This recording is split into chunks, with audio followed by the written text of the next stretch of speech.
செல்வாக்கு மிக்கவர்களாக இருக்காங்களோ வசதியான இருக்கவங்களோ அவங்களுக்கு தான் வந்து மோட்டார் கிடைக்கும். அப்போ அந்த மோட்டாரை உள்ளே போடுறாங்க. போட்டு இப்போ 10 பேர் தண்ணீரை இறைக்கும்பொழுது என்ன நடக்குன்னா 90 பேர் கிணத்துலேருந்து தண்ணி உள்ளே வந்துடும். தண்ணீரில் வந்து 3 வகையான தண்ணீர் இருக்குது. சர்ஃபேஸ் வாட்டர்னு சொல்லக்கூடிய மேற்பரப்பு தண்ணீர், ரெண்டாவது இருக்கக்கூடிய சப்சாயில் வாட்டர் என்று சொல்லக்கூடிய அந்த மண்ணக நீர், அதற்கு அடுத்ததாக தான் நிலத்தடி நீர் சொல்லக்கூடிய அந்த கிரவுண்ட் வாட்டர். இப்போ நம்ம கிரவுண்ட் வாட்டரே பார்த்தே கிடையாது. எப்போ போர்வெல் தொழில்நுட்பம் வந்துச்சோ அப்போ தான் நம்ம கிரவுண்ட் வாட்டருக்குள்ளே போனோம். ஏன்னா அதை எடுக்கவே கூடாது. அந்த தண்ணீரானது முழுக்க முழுக்க உப்புகளும் நஞ்சுகளும் நிறைந்த தண்ணீர். அதை தான் நம்ம எடுக்கிறோம். இப்போ நீங்கள் வேடசந்தூர் இது திண்டுக்கல் பக்கம் போனீங்கன்னா அந்த தண்ணீரில் வந்து ஃப்ளோரைடு இருக்குது. ஃப்ளோரைடு நீங்கள் அந்த தண்ணீரை குடிச்சிங்கன்னா என்னாங்கன்னா பல்லு கருப்பாக மாறும். அப்புறம் நம்ம கால் வந்து இப்படி வளைஞ்சிரும், பெண்டாயிரும். இதெல்லாம் நமக்கு தெரியாது. அந்த அங்கே நீங்கள் மருத்துவ ஆய்வு செய்யும்பொழுது தான் அந்த உண்மைகள் தெரிய வருது. இப்படி ஒரு இடத்துலையும் நமக்கு நிலத்தடி நீருக்குள்ளே போய் அந்த தண்ணீர் எடுக்கும் பொழுது, ஏன்னா அது பல நூற்றாண்டுகளுக்கு முன்னாடி, ஆயிரக்கணக்கான ஆண்டுகளுக்கு முன்னாகவே உலகம் தோன்றிய பொழுது அது போய் உள்ளே உட்காந்துருக்கு. அந்த தண்ணீரை வந்து யாருக்கு பயன்படும்னா கிட்டத்தட்ட சூழலியலுக்கு சம்மந்தப்பட்ட நீர். அதை நம்ம பயன்படுத்தவே கூடாது. நம்ம எடுக்கலாம்னா மண்ணக நீர் எடுக்கலாம் அல்லது மேற்பரப்பு தண்ணீர் எடுக்கலாம். அப்போ இந்த தண்ணீரை வந்து எடுக்கும் பொழுது பற்றாக்குறை ஏற்பட்டதன் காரணமாக என்னாச்சு அப்படின்னா போர்வெல் தொழில்நுட்பத்துக்கு போக ஆரம்பித்தோம். அப்போ நம்முடைய கமலை போயிடுச்சு, நம்முடைய வந்து ஏத்தம் போயிடுச்சு. அதுக்கப்புறம் போர்வெல் தொழில்நுட்பம் வந்த பிறகு என்ன ஆச்சுன்னா வேறு சிக்கல் வருது. இப்போ நீங்கள் யூரியா போன்ற அந்த ரசாயன உரங்களை போடும்பொழுது செடியானது பச்சை பசேர்னு வரும். இப்போ பசுமையாக ஒரு செடி வளரும் பொழுது அதை நோக்கி பூச்சிகள் வரும். எப்பயுமே சாப்பிட்ற இடத்துல நம்ம இருக்கிறோம் அப்படின்னா ஒரு பக்கம் பழைய சோறு, இந்த பக்கம் பிரியாணி வச்சுருக்கோம்னு வச்சுக்கலாம், நம்ம பிரியாணியை நோக்கி தான் போவோம். அதுதான் இயல்பு. அதுபோல் கரும்பச்சையான செடிகளை பார்த்து அந்த பூச்சிகள் வரும். பூச்சிகள் வந்த உடனே என்ன ஆகுது அப்படின்னா பூச்சிகள் நிறைய சாப்பிட உடனே விவசாயிக்கு அச்சம் வந்துடும். ஐயோ பூச்சி வந்துருச்சு அப்படின்னு சொல்லிட்டு திருப்பி ஓடுவார் கடைக்கு போனவுடனே ஒரு டப்பா எடுத்து கொடுப்பான். அது மருந்துன்னு பேர் அப்படின்னு சொல்கிறது. ஆனால் நஞ்சு, அது அடிப்படையில் அது நஞ்சு. யார் சாப்பிட்டாலும் சாவும், உயிர் கொல்லி அது. அதை எடுத்துகிட்டு வந்து அது மருந்துன்னு கொடுத்த உடனே அது மாதிரி ஸ்ப்ரே பண்ணுவோம். அது வந்து முதல் தலைமுறை நஞ்சு. அது வந்து அதனுடைய இயல்பு என்னென்னா மேலே பட்டவுடனே சாகடிக்கும், தொடு நஞ்சு. அதை ஸ்ப்ரே பண்ணுவாங்க.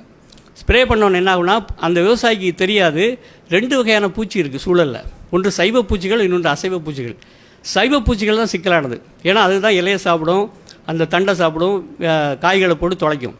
ஆனால் அசைவ பூச்சிகள் என்ன பண்ணும்னா பூச்சிகளை பிடிச்சி தான் சாப்பிடும். குளவிகள் இருக்குது, எக்கச்சக்கமான குளவிகள், ஆயிரக்கணக்கான குளவிகள் இருக்குது. குளவிகளை நம்ம பார்த்தோன்னு பயப்படுறோம், குளவி அழிச்சோன்னு நினைக்கிறோம். இல்லை, குளவிகள் நமக்கு நண்பர்கள். அதே போல் 8 கால் பூச்சி இருக்குது, நம்ம ஸ்பைடர்னு சொல்கிறோமே, அந்த சிலந்தி பூச்சி. இப்படி வந்து எக்கச்சக்கமான பூச்சிகள், நன்மை செய்யக்கூடிய பூச்சிகள் இருக்குது. அப்போ நீங்கள் ஸ்ப்ரே பண்ணும்போது நன்மை செய்கிற பூச்சிகள் தான் அழியும் முதல்ல. ஏன்னா அது வேட்டைக்காரன் மேலே பறந்துட்டுருப்பான். அவன் அந்த செடிகளுக்குள்ளே ஒளிஞ்சிக்கிட்டு இருக்கக்கூடிய தீமை செய்கிற பூச்சிகள் அல்லது சைவ பூச்சிகள் தப்பிச்சிரும். அது மட்டும் இல்லாமல் இந்த பூச்சிகளுக்கு 4 பருவம் இருக்குது. ஒன்று முட்டையிலேருந்து புழுவாகும், அப்புறம் கூட்டு புழுவாகும், அதுக்கப்புறம் தான் அந்தி பூச்சியாக மாறும். அப்போ நம்ம தெளிக்கக்கூடிய அந்த பூச்சி கொல்லி என்று சொல்லக்கூடிய நஞ்சானது எதை ஒன்றும் பெருசாக பாதிக்காதுன்னா முட்டையையும் கூட்டுப்புழுவையும் பாதிக்காது. ஒரு வாரம் கழித்து திருப்பி நிறையா பூச்சி வரும். திருப்பி ஓடுவார் விவசாயி கடைக்கு, 2வது ஒரு நஞ்சு எடுத்து கொடுப்பான். அது 2ஆம் தலைமுறை நஞ்சு. அது பெர்சிஸ்டன்ட் ஆர்கானிக் பொல்யூட்டன் பேர். அதாவது ஊடுருவி பாயும் நஞ்சு. செடிக்குள்ளே நஞ்சு வந்துடும். அதை நம்ம எடுத்து சாப்பிடும்பொழுது நாம் சாப்பிட்ற காய்களில், கீரைகளில் எல்லாமே நஞ்சு. அப்போ நஞ்சுண்ட சாமிகளாக நம்ம மாறிடும் தொடர்ச்சியாக. அப்போ இந்த 2ஆம் தலைமுறை நஞ்சு போய் 3ஆம் தலைமுறை போய் 4 போய் 5 வந்தாச்சு, 5G வந்துட்டோம். அப்போ தான் கண்டுபிடிச்சாங்க பூச்சிகளெல்லாம் அழிக்க முடியாது. இது ஜெனிஃபர்னு ஒரு அம்மா 10-15 ஆண்டுகளுக்கு முன்னாடியே சொல்லிட்டாங்க. எப்போல்லாம் நீங்கள் ரசாயன உரம் போடுறீங்களோ அப்போ பூச்சிக்கொல்லி தெளிச்சாகணும், எப்போல்லாம் பூச்சிக்கொல்லி தெளிக்கிறீங்களோ அப்போ ரசாயன உரம் போட்டாகணும். இது ஒரு நச்சு வளையம், அதுக்குள்ளே போய் மாட்டியிருக்கோம்.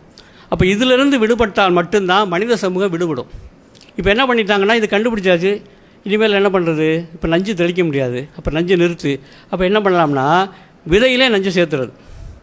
அதுதான் இந்த பிடி தொழில்நுட்பம் அல்லது ஜெனட்டிக்கலி மாடிஃபைட்ஸ்னு சொல்கிறாங்களே, அது வந்தாச்சு. இப்போ அதை எடுத்து பெரிய அளவுக்கு நம்ம போராட்டம் நடத்த வேண்டிய கட்டாயத்துக்கு தள்ளப்பட்டிருக்கோம். இப்போ உணவு முழுவதையுமே ஒரு சில நிறுவனங்கள் கைப்பற்றிட்டாங்க. அதுதான் நம்ம புரிஞ்சுக்க வேண்டிய செய்தி.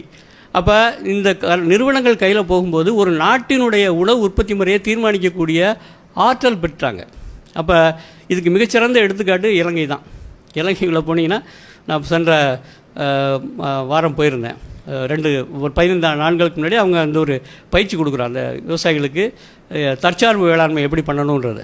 அவங்க பார்த்தீங்கன்னா ஒரு தேநீர் 200 ரூபாய்க்கு விற்கிறான். ஒரு கிலோ அரிசி வந்து அங்கே 290 ரூபா 300 ரூபா போகுது. மிகப்பெரிய கொடுமை.